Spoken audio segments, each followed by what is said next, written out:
Welcome to saksheeducation.com. Telangana public service commission group 2 పరీక్షను December 15-16 తేదీల్లో నిర్వహించిన విషయం తెలిసిందే. సో ఈ నేపథ్యంలో ఉన్న ఈ తక్కువ సమయాన్ని ఎలా సద్వినియోగం చేసుకుని చదువుకోవాలి, పరీక్ష రాసే టైంలో ఎలాంటి జాగ్రత్తలు తీసుకోవాలి, ఎలాంటి ఒత్తిడి లేకుండా పరీక్ష రాయాలి మొదలైన అంశాలపైన మనతో చర్చించడానికి ప్రముఖ సబ్జెక్ట్ నిపుణులు మేజర్ శ్రీనివాస్ గారు మనతో ఉన్నారు. సార్ నమస్తే. సార్ నమస్తే అండి. సార్, ప్రస్తుత దశలో విద్యార్థులు ఎలాంటి ప్రిపరేషన్ కొనసాగించాలి? ఎందుకంటే తక్కువ సమయం ఉంది. అవునండి. సో ఏ అంశాలపైన ఫోకస్ చేయాలి? అవునండి. ఇప్పుడు దాదాపు మన విద్యార్థులు గ్రూప్ 2 విద్యార్థులు ఎవరైతే ఉన్నారో వాళ్ళు దాదాపు ఒక 3 సంవత్సరాల సుదీర్ఘ ప్రయాణమే చేశారు అని మనం చెప్పచ్చు. అంటే it's a long term preparation. అయితే ఇందులో వాళ్ళు ఎత్తులు చూశారు, పల్లాలు చూశారు. Sometimes they are at very peak at their preparation moment. తర్వాత ఒక్కసారిగా మళ్ళీ నిరుత్సాహపడ్డారు, మళ్ళీ ఉద్యమాల దారిని పట్టారు, మళ్ళీ ప్రిపరేషన్ దారికి వచ్చారు. ఇలా ఎత్తు పల్లాలతో కొనసాగుతూ ఎగుడు దిగుడుతో కొనసాగిందండి. అయితే ఏదేమైనప్పటికీ కూడా ఎగ్జామ్ పేపర్లో మనం క్వశ్చన్స్ ఆన్సర్ చేస్తున్నప్పుడు నువ్వు ప్రిపరేషన్ ఎలా చేసావు అన్నది ఇంపార్టెంట్ కాదు. ఆ ఎగ్జామ్ పేపర్లో కరెక్ట్గా నువ్వు ఆ 2.5 గంటలు నువ్వు కరెక్ట్గా పెర్ఫామ్, గంటన్నర లేదా what ever the time is given, అంటే 150 మినిట్స్లో ఏ విధంగా నువ్వు కరెక్ట్గా దాన్ని నువ్వు పెర్ఫామ్ చేసావు అనేటువంటిది చాలా కీలకమైనటువంటి అంశం అండి. అంటే మనం ఆన్సర్ చేసామా లేదా అనేటువంటి చాలా కీలకం. ఇటువంటి దశకు మనం చేరుకోవాలి అంటే ప్రస్తుతం మనం చేయవలసినటువంటి ప్రిపరేషన్ ఏంటి అంటే కొత్త పుస్తకాల జోలికి వెళ్ళకుండా ఉన్నటువంటి దాంట్లో పెర్ఫెక్షన్ అవడం అనేటువంటి చాలా అంశం. ఇది రివిజన్ టైం అండి. ఇది ఒక రకంగా చెప్పాలంటే రివిజన్ టైం. అంటే 10 పుస్తకాలు దగ్గర పెట్టేసుకుని గందరగోళ పడిపోయి లేకపోతే రకరకాలుగా ప్రిపరేషన్ చేసుకునే కంట ఆల్రెడీ ఇప్పుడు కొత్తగా ఏదన్నా నేర్చుకోవాలనుకోండి, దాని జోలికి వెళ్ళకూడదు. ప్రిపరేషన్ ఎలా కొనసాగించాలి అంటే ఆల్రెడీ ఇప్పుడు ఏదో కొత్తగా నేర్చేసుకోవాలి అనేటువంటిది కాదండి. ఇప్పుడు ఒక ఉద్యమం పేపర్ ఉంది, ఈ రోజు వరకు అసలు మీరు ప్రిపరేషన్ చేయలేదు అంటే కనుక ఇప్పుడు కొత్తగా చదవడం అంటే ఓకే, దాని మీద ఫోకస్ పెట్టండి. కానీ మిగిలినటువంటి రివిజన్ చేయడం కూడా చాలా కీలకమైనటువంటి అంశాలు. అంటే 10 మార్కుల కోసం నువ్వు ఒక రోజు స్పెండ్ చేయడం ఇంపార్టెంటా, 150 మార్కుల కోసం నువ్వు రోజంతా స్పెండ్ చేయడం అన్నది ఇంపార్టెంట్ అనేటువంటిది మీరు దృష్టిలో పెట్టుకోవాలి. ఎక్కడ మీకు మార్కులు పెరగడానికి అవకాశం ఉందో, సపోజ్ మీరు అసలు ఏదైనా ఒక పర్టికులర్ సబ్జెక్ట్ మీద మీకు క్లారిటీ లేదు, ఒక మంచి అవకాశం దొరికింది, మంచి మెటీరియల్ దొరికింది, ఒకవేళ దాని ద్వారా ఎక్కువ మార్కులు సాధించగలమని మీకు అనిపించింది అనుకోండి, దాన్ని కంటిన్యూ చేయండి. కానీ సాధారణంగా ఈ ప్రిపేర్ అయ్యేటువంటి అభ్యర్థులు ఈ టైంలో చేయవలసింది ఏంటి అంటే రివిజన్. ఇది చాలా ఇంపార్టెంట్ అండి. ఈ రివిజన్ చేసుకోవాల్సినటువంటి పీరియడ్ దాని మీదే ఎక్కువ ఫోకస్ చేయాలండి. అది సార్, యాక్చువల్గా గ్రూప్ 2లో కరెంట్ అఫైర్స్ మేజర్ పాత్ర సార్. ఎక్కువ మార్క్స్ దాని నుంచి వచ్చే అవకాశం ఉంటుంది. అవును. సో ఈ కరెంట్ అఫైర్స్లో చాలామంది అభ్యర్థులకు ఒక ఒపీనియన్ ఉంటుంది సార్, 6 నెలల నుంచి ప్రామాణికంగా తీసుకోవాలా, సంవత్సరం 2 సంవత్సరాలు 3 సంవత్సరాలు. అసలు ప్రామాణికం ఏ సార్? ఏ ప్రామాణికంగా తీసుకొని కరెంట్ అఫైర్స్ చదువుకోవాలి సార్? అవును. మీరు అభ్యర్థులకు ఒక అంశాన్ని గుర్తు చేశారు. ఏంటి అంటే కరెంట్ అఫైర్స్ అనేటువంటి చాలా కీలకం, ఇంపార్టెంట్, ఎక్కువ మార్కులు వస్తాయన్నారు. అంటే ఏంటి, కేవలం జనరల్ స్టడీస్లో మాత్రమే కాదు, ఈవెన్ మనకు పేపర్ 2లోను పేపర్ 3లోను కూడా కరెంట్ అఫైర్స్ యొక్క ప్రాధాన్యత చాలా ఎక్కువగా ఉంటుందండి. కారణం ఏంటి అంటే కరెంట్ పాలిటీ కానీ, కరెంటు సోషియాలజీ రిలేటెడ్ అంశాలు కానీ, కరెంటు మన ఏమిటంటే ఎకానమీ రిలేటెడ్ అంశాలు కానీ, ఇలాంటి అంశాలు సైన్స్ అండ్ టెక్నాలజీకి సంబంధించినటువంటి అంశాలు కానీ, వీటన్నిటి మీద కూడా కరెంట్ అఫైర్స్తో లింక్ చేయవలసినటువంటి అవసరం ఉందండి. ఇప్పుడు current affairs international, national, regional దగ్గరికి వచ్చేసరికి అభ్యర్థులకు ఉన్నటువంటి విషయం ఏంటి అంటే 6 నెలలు చదువుకోవాలా, సంవత్సరం చదువుకోవాలా అని. మీరు ఒకటే ప్రామాణికంగా తీసుకోండి. ఇప్పుడు గ్రూప్ 3 ఎగ్జామ్ ఏదైతే జరిగిందో రీసెంట్గా, ఆ గ్రూప్ 3 ఎగ్జామ్లో మీరు 1 ఇయర్ దాటినటువంటి ప్రశ్నలు కూడా రావడం జరిగిందండి.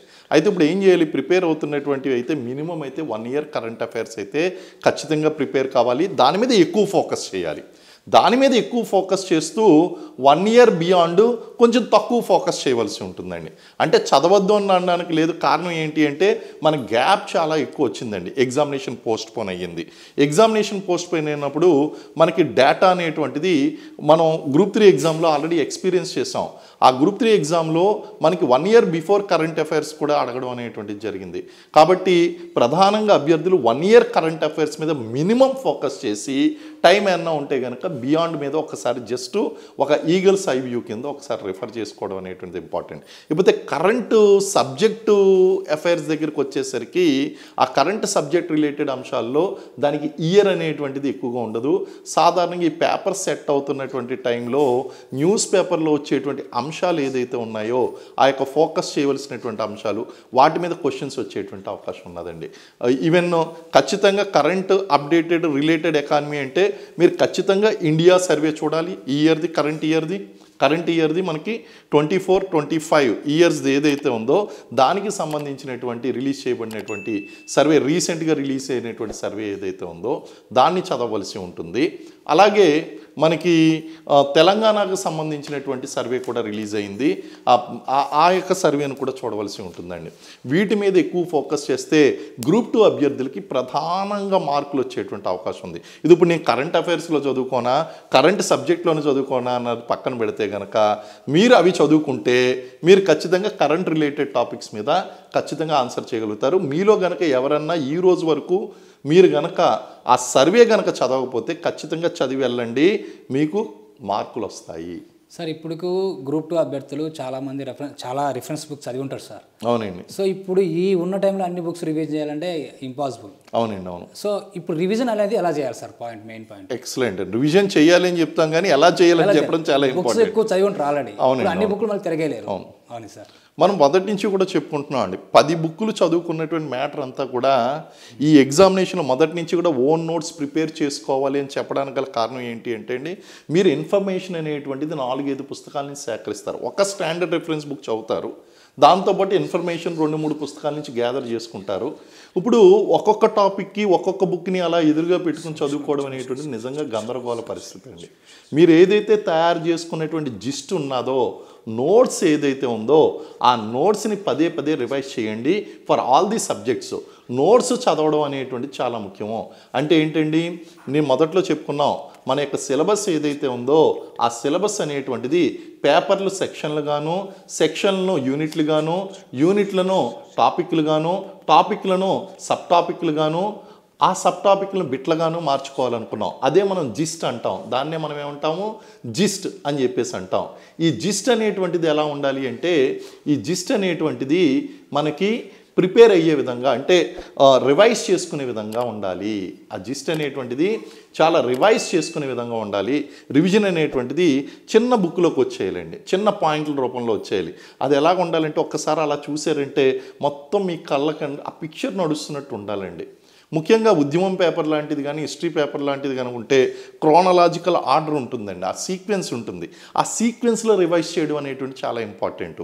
సో అలా పాయింట్ టు పాయింట్ రివైజ్ చేసుకుంటూ ప్రీవియస్ ఇయర్ క్వశ్చన్స్కి లింక్ చేసుకుంటూ ఆ ట్రెండ్ను ఫాలో అవుతున్నట్లయితే ఈ టైంలో ఇలా ప్రిపేర్ అయితే చాలా బాగుంటుందండి. సార్ గ్రూప్ 2లో సోషల్ స్ట్రక్చర్స్ అండ్ సోషల్ ఎగ్జిక్యూషన్లోంచి పేపర్ 1 పేపర్ 2 రెండు 60 నుంచి 65 మార్కులు వెయిటేజ్ ఉండదు సార్. అవునండి. సో వీటిల్లో ముఖ్యంగా దేనిపైన ఫోకస్ చేయాలి సార్? ఎగ్జాక్ట్లీ అండి.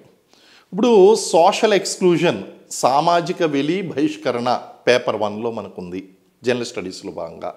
పేపర్ 2లో వచ్చి social structure, social issues and government policies 50 marks, రెండు కలిపి దాదాపు ఒక 65 మార్కులు వచ్చేటువంటి అవకాశం. మరి దీని మీద ఫోకస్ చేయవలసినటువంటి అంశం ఏంటి? మీరు ఏం చేస్తారంటే, ఈ సోషల్ స్ట్రక్చర్ ఏదైతే చదువుతున్నారో ఇది చదువుతున్నప్పుడు సోషల్ ఎక్స్క్లూజన్ కూడా కవర్ అవుతుంది. అది కవర్ అయ్యే విధంగా ఇక్కడ ఇన్ఫర్మేషన్ అనేటువంటి చదువుకోవాల్సి ఉంటుందండి. అలాగే మనకి 5 యూనిట్స్ ఉన్నాయి కదా, ఈ 5 యూనిట్స్లో మీరు ఇప్పుడు సిలబస్ మారింది చూశారు కదా, సిలబస్ మారినటువంటి సిలబస్లో ఉన్నటువంటి అంశాల మీద ఫోకస్ చేయండి. ఇంతకుముందు తెగలు మాత్రమే, ఫస్ట్ యూనిట్ ఉన్నదనుకోండి, ఫస్ట్ యూనిట్లో తెగలు మాత్రమే ఉండేది. ఆ తెగల నుంచి ఏం చేశారంటే ఎథ్నిసిటీ అనేటువంటిది కొత్త టాపిక్ తీసుకుని వచ్చారు. అలాగే సోషల్ ఇష్యూస్లో ఈ జెండర్ ఇష్యూస్లోకి వచ్చేసరికి ట్రాన్స్జెండర్ని ఇంక్లూడ్ చేశారు. సో ఈ అంశాల మీద ఎక్కువగా ఫోకస్ చేయాలండి. ఈ అంశాల మీద ఫోకస్ చేస్తూ మనకి ఇప్పుడు ఫస్ట్ యూనిట్ అంతా కూడా స్టాండర్డ్ సోషియాలజీ స్టాటిక్ సబ్జెక్ట్ ఉన్నదండి. అలాగే గత ఎగ్జామినేషన్ పేపర్లో మనం చూసినప్పుడు, గత గ్రూప్ 2 పేపర్లో చూసినప్పుడు మనకి వీళ్ళు ఏం చేశారంటే ఆ ఉద్యమాలు, సామాజిక ఉద్యమాలు ఏదైతే ఉన్నాయో సామాజిక ఉద్యమాల మీద ఎక్కువగా ఫోకస్ చేశారు, సోషల్ ఇష్యూస్ మీద ఎక్కువగా ఫోకస్ చేశారు.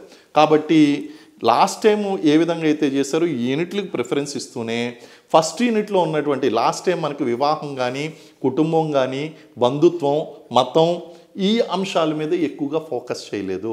కాబట్టి ఈసారి వాటిని కూడా చదువుకోవాల్సినటువంటి అవసరం ఉందండి. ముఖ్యంగా పథకాలు ఏదైతే ఉన్నాయో స్త్రీలకు సంబంధించినటువంటి పథకాలు, అలాగే బాలలకు సంబంధించినటువంటి పథకాలు, ఎస్సీ ఎస్టీ బీసీ మైనారిటీలకు సంబంధించినటువంటి పథకాలు, అలాగే వికలాంగులు దివ్యాంగులు అని చెప్పి పిలవాలని చెప్పి నరేంద్ర మోడీ గారు సజెస్ట్ చేశారు. కాబట్టి మనకి ఆ కొత్తగా వచ్చినటువంటి చట్టం ప్రకారం దివ్యాంగుల కోసం చేసినటువంటి కొత్తగా వచ్చినటువంటి చట్టాలు మరియు వాళ్ళ కోసం వచ్చినటువంటి పాలసీస్, ఈ పథకాల గురించి చదువుకోవడం, అలాగే వృద్ధుల కోసం వచ్చినటువంటి పాలసీస్, వీటి మీద స్పెషల్గా ఫోకస్ చేయాలండి. అందులోని ఈ పాలసీస్లోని కొన్ని లేటెస్ట్ పథకాలు ఏదైతే ఉన్నాయో, ముఖ్యంగా ఇప్పుడు మహిళల దగ్గరికి వచ్చారనుకోండి, మహిళల్లో మిషన్ శక్తి అనేటువంటి ఒక ప్రోగ్రాం ఉందండి. ఆ మిషన్ శక్తి ప్రోగ్రాం ఏదైతే ఉందో అటు సంభాల్ కింద కొన్ని ప్రోగ్రామ్స్, సామర్థ్య కింద కొన్ని ప్రోగ్రామ్స్, ఒక అంబ్రెల్లా స్కీమ్ అనేటువంటి తీసుకురావడం జరిగింది. సో ఈ మిషన్ శక్తి మీద సంభాల్ కింద ఏ ప్రోగ్రామ్స్ వస్తాయి, సామర్థ్య కింద ఏం ప్రోగ్రామ్స్ వస్తాయి, అలాగే మనకి లేటెస్ట్గా ఉన్నటువంటి యొక్క ప్రధానమంత్రి పోషణ్ అభియాన్ పథకం ఏదైతే ఉందో ఆ యొక్క పోషణ్ అభియాన్ పథకం గురించి, ఇలాంటి లేటెస్ట్ అంశాల గురించి బాగా ఫోకస్ చేయవలసి ఉంటుందండి.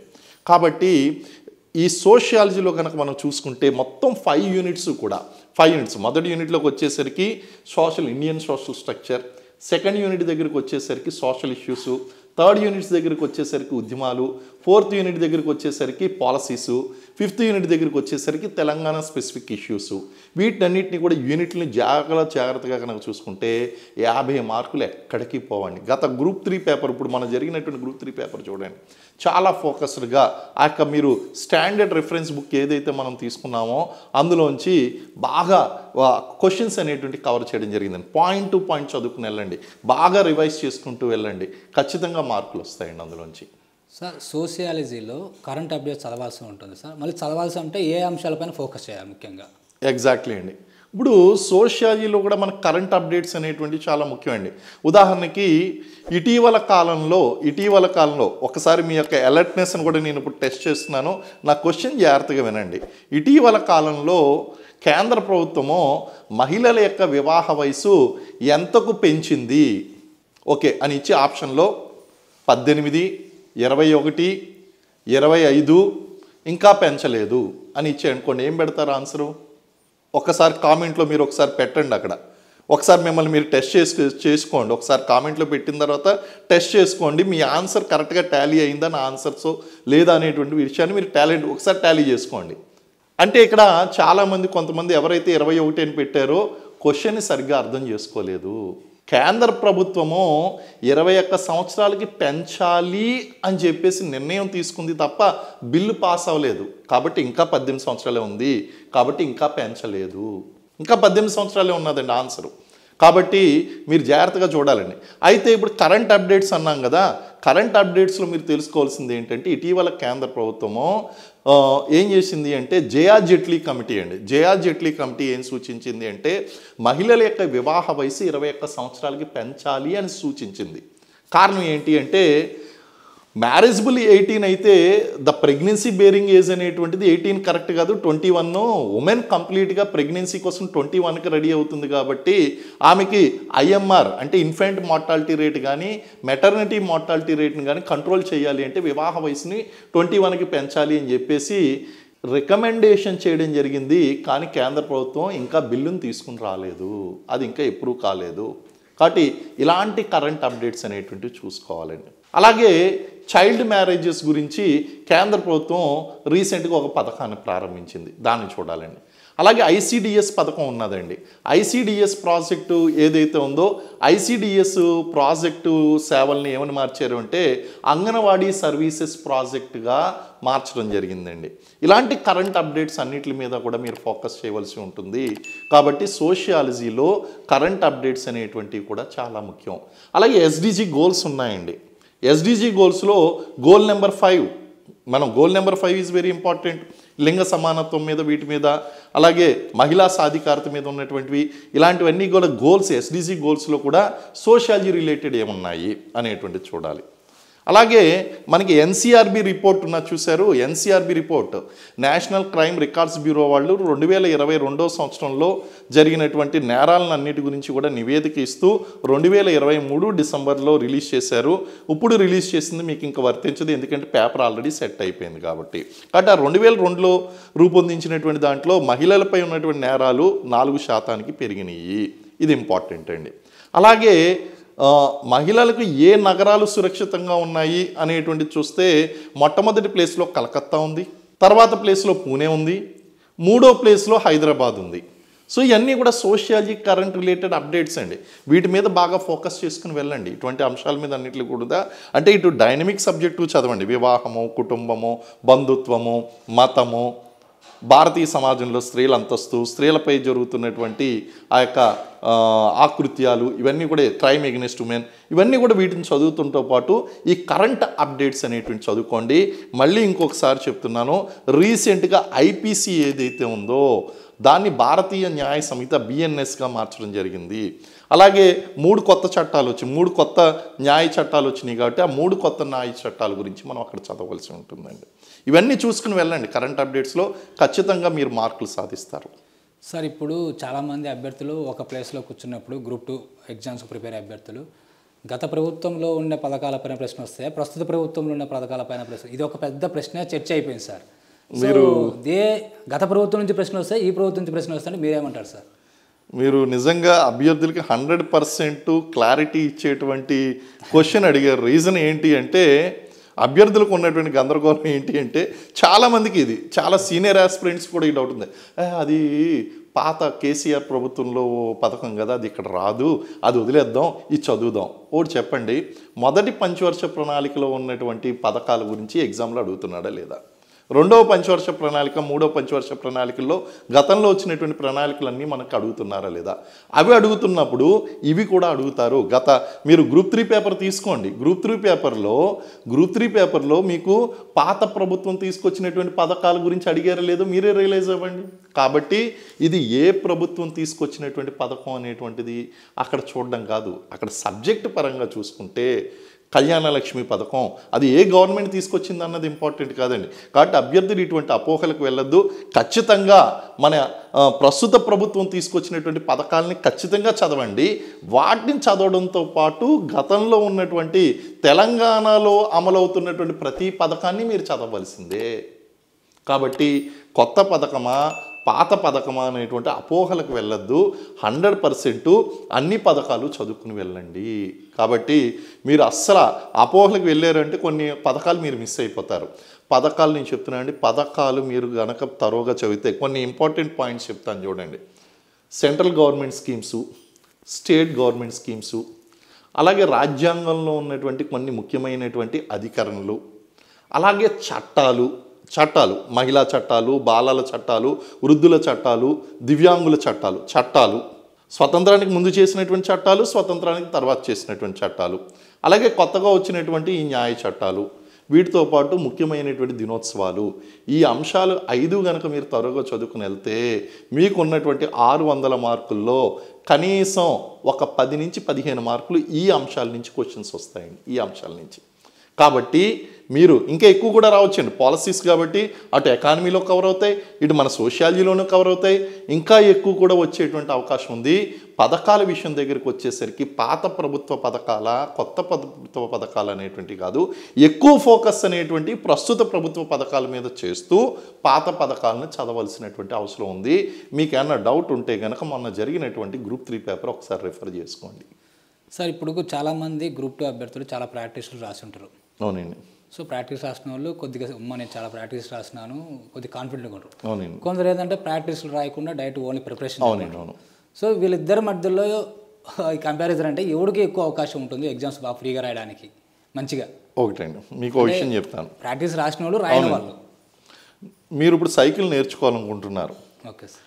నేనేం చెప్తానంటే సైకిల్ మీద స్ట్రైట్గా కూర్చో, పడిపోకుండా నడుపు, దాన్ని పెడలింగ్ చెయ్యి, ఇలా చెయ్యి, అలా థియరీ అంతా బోధిస్తానండి. మీకు సైకిల్ వస్తుందా? రాదు. ఖచ్చితంగా ఆ సైకిల్ చేతితో పట్టుకోవాలి, మీరు ఎక్కాలి, 2 సార్లు కింద పడాలి, దెబ్బలు తగిలించుకోవాలి. ఆ దెబ్బలు తగలకుండా ఉండాలంటే మళ్ళీ నెక్స్ట్ టైం ఏం చేయాలో జాగ్రత్తలు తీసుకోవాలి. ఎగ్జాక్ట్గా ఈ ప్రాక్టీస్ టెస్ట్లు కూడా అటువంటివే అండి. మీరు థియరీ ఎంత నేర్చుకున్నప్పటికీ కూడా ఒక్కసారి కనుక ఆ ప్రాక్టీస్ టెస్టులు కనుక చేసినట్లయితే బెస్ట్ ఏంటి అంటే కోచింగ్ సెంటర్లో ఇచ్చేటువంటి ప్రాక్టీస్ టెస్టులు చేసుకోవడం. రెండో బెస్ట్ థింగ్ ఏంటి అంటే ఒకవేళ అవకాశం లేకపోతే మీ దగ్గర ఒక ఇంటి దగ్గర టైం పెట్టుకుని పాత క్వశ్చన్ పేపర్ అన్నా, కనీసం పాత క్వశ్చన్ పేపర్ అన్నా ఎగ్జామినేషన్లో ఆన్సర్ చేసినట్టు ఒకసారి ఆన్సర్ చేయడం అనేటువంటి చాలా అవసరం అండి. దీనివల్ల ఏం జరుగుతుందంటే ఎగ్జామినేషన్ హాల్లో మనం ఏం తప్పులు చేయబోతున్నామో ఆ తప్పులు అనేటువంటివి ఇక్కడే చేసి ఈ తప్పులు మళ్ళీ ఎగ్జామినేషన్లో జరగకుండా సరిదిద్దుకునేటువంటి అవకాశం ఉంటుందండి. కాబట్టి ఖచ్చితంగా ఈ ప్రాక్టీస్ టెస్ట్లు అనేటువంటి చాలా ఉపయోగం. అయితే ప్రాక్టీస్ టెస్ట్లు ఎలా చేయాలి? ఒకటి కోచింగ్ సెంటర్లో ఇచ్చేటువంటి క్వశ్చన్స్. చాలామంది విషయంలో నేను చూశానండి, సార్ పలానా ప్రాక్టీస్ టెస్ట్ ఆన్సర్ చేశాను, ఒక్క బిట్ రాలేదు, వేస్ట్ అయిపోయినాయి నా డబ్బులు. వేస్ట్ అవ్వలేదు. మీకు అక్కడ ఏంటి అంటే ప్రాక్టీస్ అయ్యింది. అక్కడ ఏం జరిగింది, సేమ్ బిట్ రావాలని ఉండదండి, ఎక్కడా కూడా సేమ్ బిట్లు రావు. మీరు అర్థం చేసుకోండి. మీరు ప్రాక్టీస్ చేసి కొంత నాలెడ్జ్ని కొంత ఎక్స్పీరియన్స్ని గెయిన్ చేస్తారు. ఆ ఎక్స్పీరియన్స్తో మీరు అక్కడ ఎగ్జామినేషన్లో ఆ క్వశ్చన్ని హ్యాండిల్ చేస్తారు. Please understand that. కాబట్టి ప్రాక్టీస్ టెస్ట్లు అనేటువంటి మీరు కోచింగ్ సెంటర్లో ఇచ్చేటువంటి ప్రాక్టీస్ టెస్ట్లన్నా మీరు ఆన్సర్ చేయండి. లేదంటే అవకాశం లేదు అంటే ఒక previous question paper, model question paper తీసుకోండి, దాన్ని ఒకసారి ఆన్సర్ చేయడానికి ఎగ్జామినేషన్ మోడ్లో ఉన్నట్టు ఆన్సర్ చేయడానికి ప్రయత్నించండి. టైం పెట్టుకోండి, ఆ టైం ప్రకారం ఆన్సర్ చేయండి.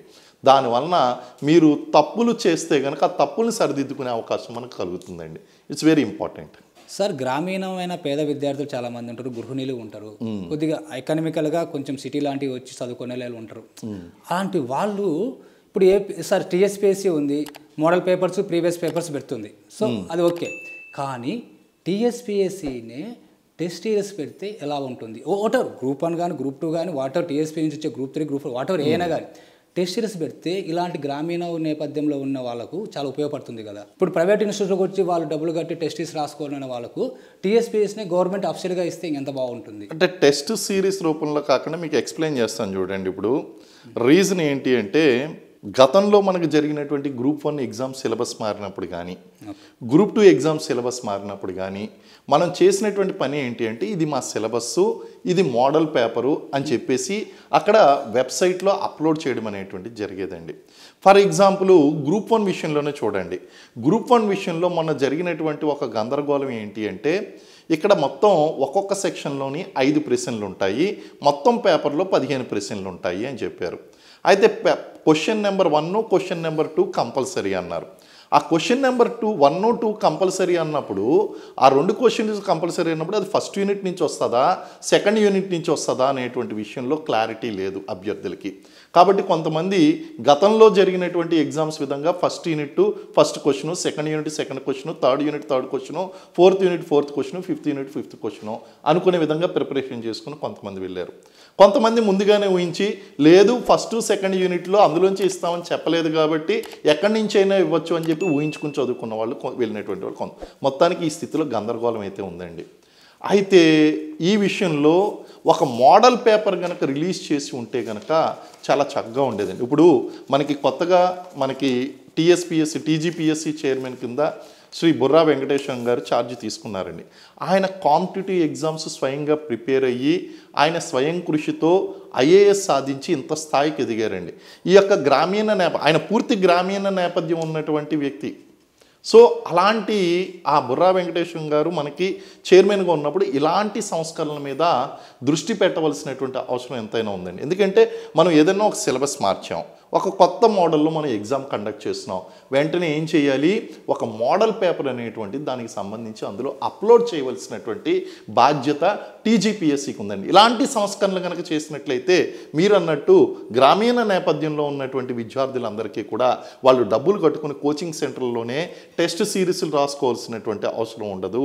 వాళ్ళు నేరుగా ఒక గైడ్లైన్స్ అనేటువంటిది ఉపయోగపడుతుందండి. ఇందాక మీరు అన్నారు ప్రీవియస్ క్వశ్చన్ పేపర్లు అప్లోడ్ చేస్తున్నారు, ప్రీవియస్ క్వశ్చన్ పేపర్లు అప్లోడ్ చేస్తున్నారు తప్ప మోడల్ క్వశ్చన్స్ ఎక్కడ అప్లోడ్ చేయలేదు మనకి అక్కడ. కాబట్టి మన టీజీపీఎస్సీ తీసుకురాబోతున్నటువంటి సంస్కరణలో భాగంగా ఒక డైనమిక్ ఆఫీసర్ మనకి చైర్మన్గా ఉన్నారు కాబట్టి ఆయన ఇలాంటి అంశాల మీద దృష్టి పెట్టి ఆ యొక్క సిలబస్ మారినప్పుడల్లా వాటి యొక్క మోడల్ పేపర్లు ప్రతి ఎగ్జామ్కి కూడా ఒక మోడల్ పేపర్ కనుక అప్లోడ్ చేసినట్టయితే చాలా వరకు మనకి న్యాయ వివాదాలను పరిష్కరించుకోగలుగుతాం. వాళ్ళ యొక్క స్టాండర్డ్ ఏంటో విద్యార్థులకు అర్థమవుతుంది. ఇప్పుడు చూడండి, రీసెంట్గా చూడండి ఎంత గందరగోళం నెలకొంది.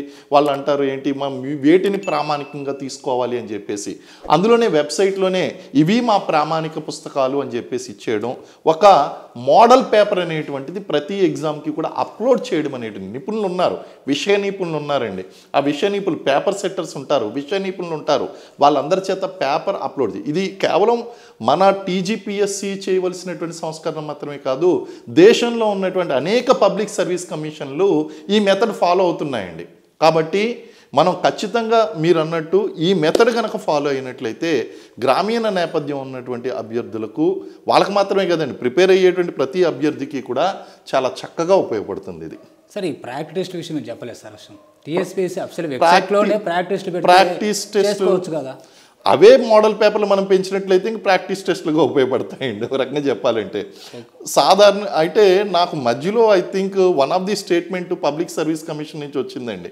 ఏంటి అంటే, మేము ఒక 6,000 బిట్లు 60,000 బిట్లు మేము తయారు చేస్తాము, అందులోంచే క్వశ్చన్స్ వస్తాయి అని చెప్పేసి గత చైర్మన్లు ప్రకటించడం అనేటువంటిది జరిగింది. తర్వాత ఏ కారణాల వల్లనో అది పక్కకు వెళ్ళిపోయిందండి.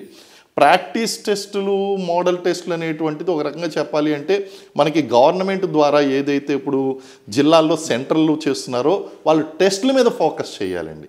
టెస్టుల మీద ఎక్కువగా ఫోకస్ చేయాలి. అంటే సర్వీస్ కమిషన్ చేయడం కానీ లేకపోతే వాళ్ళు చేయడం కానీ, ఈ రెండిట్లో ఏదో ఒకటి చేస్తే కనుక మనకి మంచి రిజల్టే వస్తుందండి. అది కూడా 15, 16 గ్రూప్ 2 ఎగ్జామ్ జరుగుతుంది కదా సార్. అవునండి, అవును. సో ఎగ్జామ్స్కు ముందు రోజు అభ్యర్థులు ఎలాంటి జాగ్రత్తలు వహించాలి, ఎగ్జామ్స్ హాల్స్లో ఎలాంటి సూచనలతో జాగ్రత్తలతో ఉండాలి సార్ అభ్యర్థులు? ఓకే అండి, ఇప్పుడు మీరు కంప్లీట్ ప్రిపరేషన్ చేసుకున్నారు, కానీ ఫైనల్ ఘట్టం ఏదైతే ఉందో చాలా కీలకమైనటువంటి విషయం అండి. అభ్యర్థులు హెల్త్ గురించి ఎక్కువగా కేర్ తీసుకోండి. Health is most important. ఎందుకంటే అభ్యర్థులు ఒక గందరగోళంలో ఉంటారు, ఒక ప్రెషర్ ఉంటుందండి. ఎందుకంటే అబ్ నహీతో కబీబీ నహీ అనేటువంటి ఒక సైకాలజీలో ఉంటారండి. కాబట్టి ఎట్టి పరిస్థితులు అన్నా సరే పగలు రాత్రి ఇప్పుడు చదివేసుకోవాలి అనేటువంటి ప్రెషర్లో నిద్రపోకుండా చదువుతూ ఉంటారు. Rest is important, very very very important. అనేక మంది అభ్యర్థులు చూశానండి, సైకలాజికల్గా టెన్షన్ పడిపోయి ఆ యొక్క శారీరకంగా అనేక మార్పులు వచ్చి వాళ్ళు ఎగ్జామినేషన్ రాయలేనటువంటి పరిస్థితులు జరిగాయండి. కాబట్టి be cool. Number 2, health is very important. Health అనేటువంటిది ముఖ్యంగా మనం తీసుకుంటున్నటువంటి ఆహారము, ఎటువంటి ఫుడ్ పాయిజన్కి కానీ అవుట్ సైడ్ ఫుడ్లు కానీ కొంచెం జాగ్రత్తగా కేర్ తీసుకుని వెళ్ళడం చాలా అవసరమో. కాబట్టి వింటర్ సీజన్లో కొంచెం జాగ్రత్తగా ఈ యొక్క జంక్ ఫుడ్లు అనేటువంటి తినడం మానేసి కొంచెం ఫుడ్ మీద కేర్ తీసుకుని సెల్ఫ్ ప్రిపేర్డ్ ఫుడ్ తీసుకుంటే ప్రిఫరబుల్లీ మంచిది. సో ఇలాంటి అంశాల మీద ఎక్కువగా ఫోకస్ చేయండి. అలాగే ఎగ్జామినేషన్కి హాల్కి ముందుకు వెళ్ళే కంటే ముందు మీరు హాల్ టికెట్ డౌన్లోడ్ చేసుకోండి. హాల్ టికెట్ కనీసం వారం రోజుల ముందు డౌన్లోడ్ చేసుకుంటున్నారు. ఇప్పుడు ఆ డౌన్లోడ్ చేసుకున్న తర్వాత మీ ఎగ్జామినేషన్ సెంటర్ ఏదైతే ఉందో ఆ ఎగ్జామినేషన్ సెంటర్ 1-2 సార్లు కన్ఫర్మ్ చేసుకోండి. Don't be negligible. ఎందుకంటే మీ ఎగ్జామినేషన్ సెంటర్ ఒకటై ఉంటుంది, అదే పేరుతో వేరే సెంటర్ ఉంటుంది, మీ సబ్కాన్షియస్ మైండ్లో రాంగ్ డైరెక్షన్ తీసుకెళ్తుందేమో జాగ్రత్త. కాబట్టి మీ ఎగ్జామినేషన్ సెంటర్ 1-2 సార్లు వీలైతే వెళ్ళి చూసి వచ్చినా తప్పులేదు. ఇది చాలా చాలా కీలకమైనటువంటి అంశం అండి. అలాగే మీకు ఎగ్జామినేషన్ హాల్కి తీసుకువెళ్ళాల్సినటువంటి అంశాలన్నింటినీ కూడా రెడీ చేసుకుని పెట్టుకోండి. ఒక్కొక్కసారి మీ ఫోటో కీలకంగా లేనప్పుడు పాస్పోర్ట్ సైజు ఒక గెస్టెడ్ సంతకంతో కలిపి కావాలి, ఇటువంటి కొన్ని రిక్వైర్మెంట్స్ ఉంటాయి. అలాంటి రిక్వైర్మెంట్స్ ఏమన్నా ఉంటే కనుక వాటిని పూర్తి చేసుకోండి. ముందుగానే పూర్తి చేసుకుని ఆ యొక్క ఎగ్జామినేషన్కి కావాల్సినటువంటి ఆ యొక్క పెన్ను, పెన్సిలు, స్కేలు ఏదైతే మీరు తీసుకెళ్ళాలో అన్నింటినీ ప్రిపేర్డ్గా పెట్టుకోండి. లేకపోతే precautions during the examination. Examination హాల్కి కనీసం గంట ముందు, అంటే వాళ్ళు ఇన్స్ట్రక్షన్స్ ఇస్తున్నారు, కనీసం 1 అవర్ ముందు లోపలికి రమ్మంటే అలౌ చేస్తున్నాం అంటున్నారు. 1 అవర్ ముందు లోపలికి అలౌ చేస్తే మీరు అక్కడ ఎగ్జామినేషన్ హాల్లో కూర్చుని నెంబర్ వేయడం దగ్గర మిస్టేక్స్ చేయొద్దు. మోస్ట్ ఆఫ్ ది పీపుల్ అండి నెంబర్లు తప్పులు వేసి వస్తున్నారు. Please understand. నెంబర్లు జాగ్రత్తగా మీరు మార్క్ చేసుకోండి. హాల్ టికెట్ నెంబర్ 1-2 సార్లు మార్క్ చేసుకోండి. మీ యొక్క పేర్లు జాగ్రత్తగా మార్క్ చేయండి. డేట్ ఆఫ్ బర్త్ అనేటువంటిది అడిగితే చాలా జాగ్రత్తగా ఇటువంటి కీలకమైనటువంటి ఖచ్చితంగా ఫిల్ చేయవలసినటువంటి అంశాలు ఏదైతే ఉన్నాయో వాటిని ఏమాత్రం కూడా మిస్టేక్ చేయకుండా చేయాలి. ఇవి చేయాలి అంటే మీరు ఎగ్జామినేషన్ టైంకి ఆ టైంకి 1 అవర్ ముందు ఎలా చేస్తామంటే 1 అవర్ ముందుకు వెళ్ళేలా ఉండాలండి ఖచ్చితంగా. అటువంటప్పుడు మీకు గందరగోళం ఉండదు. అంటే మీరు జస్ట్ ఎగ్జామినేషన్ హాల్కి సెంటర్లోకి లేటుగా వెళ్ళి మిగిలిన వాళ్ళందరూ ఆన్సర్ చేస్తున్నప్పుడు మీరు పేపర్ తీసుకుని అప్పుడు మొదలు పెట్టారంటే తప్పులు పోతాయండి ఖచ్చితంగా. కాబట్టి ముందుగా చేరుకోవడం అనేటువంటి చాలా ఇంపార్టెంట్. అలాగే మీరు ఎలా చేరుకుంటున్నారు, ఎగ్జామినేషన్ హాల్కి ఎలా చేరుకుంటున్నారు? చాలామంది ఈ షేర్డ్ ఆటోలోనూ లేకపోతే వేరే వేరే గవర్నమెంట్ బస్సెస్లోనూ వెళ్ళి లేట్ అయిపోతూ ఉంటారు. కాబట్టి మీరు ఎలా వెళ్ళాలి అనేటువంటిది కూడా ప్లాన్ చేసుకోండి. ఎగ్జామినేషన్ హాల్లో ఇంకా ప్లాన్ చేయవలసింది ఏంటి అంటే అక్కడ చాలా ప్రశాంతంగా మీరు చేరవలసినటువంటి ప్లేస్కి చేరుకున్న తర్వాత ఈ యొక్క డీటెయిల్స్ ఏదైతే ఉన్నాయో, ఇన్ఫర్మేషన్ షీట్ ఏదైతే ఉందో ఆ ఇన్ఫర్మేషన్ షీట్ అనేటువంటిది కరెక్ట్గా ఫిల్ చేయడం, తప్పు లేకుండా ఫిల్ చేయడం, 1-2 సార్లు చెక్ చేసుకోవడం అనేటువంటి చాలా ఇంపార్టెంట్ అండి. ఇవన్నీ కూడా అభ్యర్థులు కీలకంగా తీసుకోవాల్సినటువంటి ముఖ్యమైనటువంటి జాగ్రత్తలు. సార్ మరోసారి అభ్యర్థులు గ్రూప్ 2 అభ్యర్థులు అంటే బబ్లింగ్ విషయంలో కొన్ని మిస్టేక్ చేస్తుంటారు, అలాగే వైట్నర్ విషయంలో కొన్ని మిస్టేక్ చేస్తారు. అవును. సో ఆ మిస్టేక్స్ లేకుండా పర్ఫెక్ట్గా చేయడం ఎలా సార్? ప్రాక్టీస్ చేయాలండి. బబ్లింగ్ విషయంలో వాళ్ళు చెప్తారండి, బబ్లింగ్ ఎలా చేయకూడదు ఎలా చేయాలి అనేటువంటి విషయంలో చాలా కీలకంగా ఉంది. కాబట్టి ఆ బబ్లింగ్ అనేటువంటిది ప్రాక్టీస్ చేయాలి. స్టేషనరీ షాపుల్లో ఆ షీట్లు దొరుకుతున్నాయి. అలాగే టీజీపీఎస్సీ వెబ్సైట్లో కూడా ఆ యొక్క షీట్ డౌన్లోడ్ చేసుకోవచ్చండి. డౌన్లోడ్ చేసి దాన్ని జాగ్రత్తగా కీలకంగా దాన్ని ప్రాక్టీస్ చేయాలి. ఆఫ్ సర్కిల్స్ చేయకూడదు. అలాగే లాస్ట్ టైము ఈవెన్ అక్కడ ఎగ్జామినేషన్ సెంటర్లో ఉన్నటువంటి వాళ్ళు కూడా ఇచ్చినటువంటి సలహా ఏంటి అంటే, సార్ ఇది తప్పు చేశానంటే సరే వైట్నర్ యూజ్ చేయి. సో అదే పెద్ద కేసు అయింది కదా లాస్ట్ గ్రూప్ 2కి. కాబట్టి ఇలాంటి విషయాలు మీరు వైట్నర్ యూజ్ చేయవలసినటువంటి అవసరం లేకుండా మీరు చేయండి. వైట్నర్ పెట్టినటువంటి పేపర్లు దిద్దబడవు, స్కాన్ చేయబడవు. సో అది మళ్ళీ పెద్ద కేసు అవుతుందండి. వైట్నర్ కోసం మళ్ళీ కేసు వేయడం, మళ్ళీ ఇవన్నీ చేయడం అన్నీ కూడా వద్దు. మీరు స్ట్రైట్గా ఆడలేక దేంతో దాన్ని మార్క్ చేయమన్నారో దాంతో చక్కగా మార్క్ చేయడం అనేటువంటిది ఇంపార్టెంట్. స్పేర్ పెన్స్ తీసుకుని వెళ్ళండి, కొంచెం ముద్దగా రాసేటువంటి పెన్లు తీసుకుని వెళ్ళండి, జాగ్రత్తగా దాన్ని ప్రాక్టీస్ చేయండి. ఈ ఆఫ్ సర్కిల్స్, సెమీ సర్కిల్స్ దుద్దడం కాకుండా ఫుల్ సర్కిల్ని దాన్ని చేయడం అనేటువంటి చాలా ఇంపార్టెంట్. ఇవన్నీ ప్రాక్టీస్ ద్వారానే వస్తాయండి. సార్ చాలామంది అభ్యర్థులు ఇప్పుడు గ్రూప్ 2 సార్ గ్రూప్ 2 కానీ వాటెవర్ ఏ ఎగ్జామ్ అయినా కానీ క్వశ్చన్ పేపర్ తీసుకోగానే కొన్ని క్వశ్చన్ చూస్తానే ఒత్తిడి గురవుతారు. అవును. ఆ ఒత్తిడిని అధిగమించి కూడా మంచి ప్రశాంతమైన వాతావరణం ఎగ్జామ్ రావడం సార్. ఇక్కడ మనకి క్వశ్చన్ పేపర్ చూసిన వెంటనే మనకు అన్నీ తెలిసిన ప్రశ్నలే కనిపించాలని రూల్ లేదండి. 150 ప్రశ్నలు కదా. మొదటి చదివినటువంటి 4-5 ప్రశ్నలు కష్టమైన ప్రశ్నలు కనిపించి ఉండొచ్చు. టెన్షన్ పడిపోవాల్సినటువంటి అవసరం లేదండి. ఫస్ట్ మీరు క్వశ్చన్ పేపర్ చూసిన వెంటనే గందరగోళ పడిపోయారు అంటే మీ ఎగ్జామ్ పోయినట్టే. కాబట్టి ఎటువంటి గందరగోళానికి గురి కావద్దు. చూడండి, మొత్తం క్వశ్చన్ పేపర్ చూసినప్పుడు మీకు తెలిసినటువంటి ప్రశ్నలు కూడా ఉంటాయి, అందులో ఏమాత్రం భయపడద్దు. క్వశ్చన్ ఒకటే లెందీగా ఉంటుందండి. ప్లీజ్ అండర్స్టాండ్, క్వశ్చన్ లెందీగా ఉంటుంది. క్వశ్చనింగ్ ప్యాటర్న్ మారింది. క్వశ్చనింగ్ ప్యాటర్న్ మారింది కాబట్టి క్వశ్చన్ లెందీగా ఉంటుంది కాబట్టి మీరు గందరగోళపడద్దు. ఇంకొక విషయం మీరు గుర్తుపెట్టుకోవాల్సినటువంటి విషయం ఏంటి అంటే, మీరు బాగా ప్రిపేర్ అయ్యారు, క్వశ్చన్ పేపర్ మీకు డిఫికల్ట్గా కనిపించింది అంటే దాని అర్థం ఏంటి అంటే మిగిలిన వాళ్ళకి కూడా అది డిఫికల్ట్ అని మీరు అర్థం చేసుకోండి. అండ్ రెండోది, మీకు నెగిటివ్ మార్కింగ్ లేవుగా. తెలంగాణ విద్యార్థులకు ఏమాత్రం కూడా నెగిటివ్ మార్కింగ్ అనేటువంటిది లేదు. మరి ఇంకా గందరగోళ పడవలసినటువంటి పరిస్థితి ఏముందండి? కొన్ని టెక్నిక్లు ఫాలో అవ్వండి. ఇందులో మనకు తెలిసినటువంటి దాంట్లో ఎంతవరకు నేను ఆన్సర్ చేయగలుగుతున్నాను అనేటువంటి కొన్ని టెక్నిక్లు ఫాలో అవ్వడం ద్వారా మీరు ఖచ్చితంగా 150 ప్రశ్నలకి కూడా జవాబు పెట్టి రావాల్సి ఉంటుంది. ఎటువంటి గందరగోళానికి గురి కావద్దు. ప్రశాంతంగా చదవండి. మీరు క్వశ్చన్ని ఎంత ప్రశాంతంగా చదవగలిగితే అంత ప్రశాంతంగా ఆన్సర్ చేయగలుగుతారు. కాబట్టి క్వశ్చన్ని జాగ్రత్తగా చదివి అర్థం చేసుకోవడం అనేటువంటి చాలా ముఖ్యం. సార్ ఎలిమినేషన్స్ ప్రాసెస్ అంటారు కదా, ఆ ప్రాసెస్ ఎలా ఫాలో అవ్వాలి సార్? కరెక్టే అండి. ఇప్పుడు ఎందుకంటే అభ్యర్థులు గందరగోళం కాకుండా ఎటువంటి టెన్షన్ పడకుండా ఉండాలంటే ఈ ప్రాసెసెస్ అనేటువంటివి తెలుసుకుని తెలియనటువంటి ప్రశ్నలకు కూడా జవాబు పెట్టే విధంగా, కొంచెం గెస్ చేసే విధంగా ఈ ఎలిమినేషన్ ప్రాసెస్ అనేటువంటిది ఉపయోగిస్తామండి. సపోజు ఆ క్వశ్చన్లో 4 ఆప్షన్స్ ఉంటాయి. ఈ 4 ఆప్షన్స్లోని మనకి ఖచ్చితంగా ఇది కాదు అనిపించేటువంటి తీసి పక్కన పెట్టేసేయాలి. దీన్ని ఎలిమినేషన్ అంటారు. ఇది కాదు, ఇది కాదు అని దాన్ని నేరోయింగ్ చేసుకుంటూ రావడం. ఈ ఎలిమినేషన్ ప్రాసెస్లో ఖచ్చితంగా అభ్యర్థులకి 2 కాదు అని తెలుస్తుందండి.